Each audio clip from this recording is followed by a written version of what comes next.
I don't know precisely on which day things changed. The day that I moved from remembering him daily, automatically, without fail, to remembering him occasionally. It was, in a sense, a second loss. Less shocking, certainly less powerful than the first. The loss of the body, the person, the daily possibility for contact. But this second loss, the loss of memory, the loss of his being constantly in my thoughts, was still painful. As with the death of my father, the death of my memories of him and of his death stirred new feelings of guilt.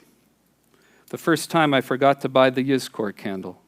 The first time that I couldn't remember exactly which day my father died, and then having to ask my mother, was it May 17th or was it May 19th? I thought it was 5 days after my birthday. I felt guilty for this loss of memory, for it signified the breaking of vows, the vows I had made to always remember. Elaz Kara. I will remember these things, I told myself as I stood in the Beth Israel hospital. I will remember how I feel right now, how this place looks, the sound of the breathing machine, how you look, so small, bald, clean, innocent. I will remember you, Dad. The loss of memory, a betrayal of the dead, a betrayal of the self. Turned out that the images are not seared into my memory after all. I do recall being scared of exactly this, scared of forgetting what happened and how it happened. The minutiae of the crisis took on such sanctity, and I thought at the time that through the endless repetition, through the constant explaining in the days leading up to and after May 17th, telling how my father's life was ending and how I felt about it, that I would never forget. It was so important then to get the details right, to tell the story very precisely, even as I was living it. I've never been so full of language as when I was explaining the permutations of the crisis. Such a clear, straight connection between my thoughts and my lips. Yet even then, it turns out, I was trying to forget what was going on. I wanted to stop talking and to start feeling. And I only know this because I wrote it down the day after my father died. It is, of course, beyond an intellectual puzzle, I wrote. The pieces can't fit. I want to move past the point of keeping track of the pieces. This entry from my journal of that period describes a desire to forget. Yet the journal itself serves as evidence of my fear of forgetting. I wanted to be able to remember the desire to forget.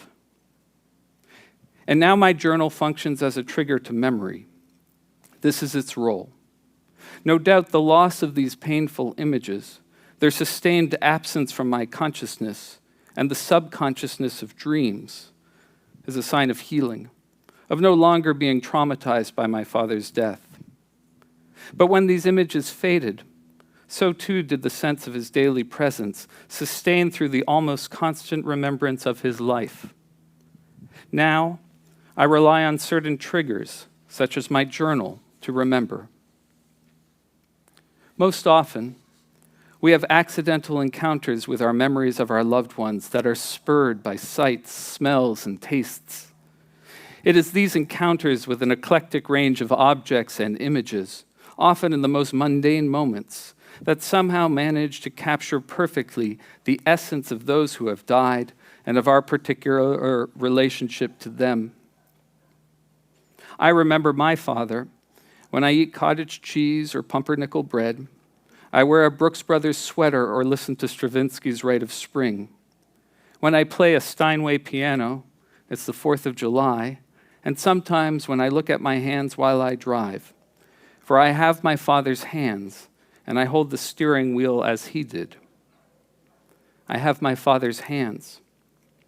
Perhaps we make recompense for our loss of memory by growing into that person, by hearing his voice in my mouth.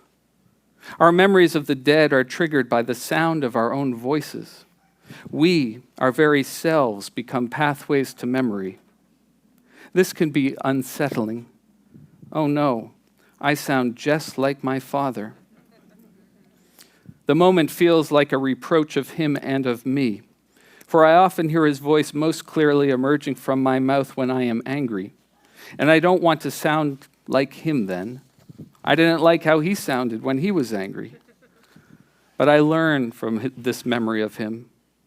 I hear his voice too in more subtle ways, sometimes when I sing or when I write. We may grow into our parents, but there are aspects of this inheritance that we may change. We have the opportunity to keep learning from those who have died. These next moments are set aside for the reclamation of memory. Generally, our remembering occurs in private, unforeseen moments. But then there are days like this one, in which time is formally set aside for the perusal of memory. Ironically, it is in these special dedicated moments that sometimes it becomes hardest to remember. Here in our outdoor chapel, when we sit surrounded by so many others, and for those of us here who are here, we are separated from the sacred objects that so reliably provoke memories. Dad's favorite jacket, the picture of mom lifting you up as an infant. We do have our bodies and our voices, these unique, evolving depositories of past relationships. Yet we are distracted. We are hungry. For many of us, this reclamation takes effort and focus. The notion of concentration is encoded in a Hebrew word for memory, zecher. If you reverse the letters, Zayin, Kaf, Resh, you arrive at the Hebrew word for concentration, or concentrate, rakez, or rikuz. Sometimes, remembering takes a deliberate act. Turn these moments into a sustained encounter with the past. Push into the forefront of your consciousness images and memories of your loved ones. Rakzu, concentrate. Zichru, remember.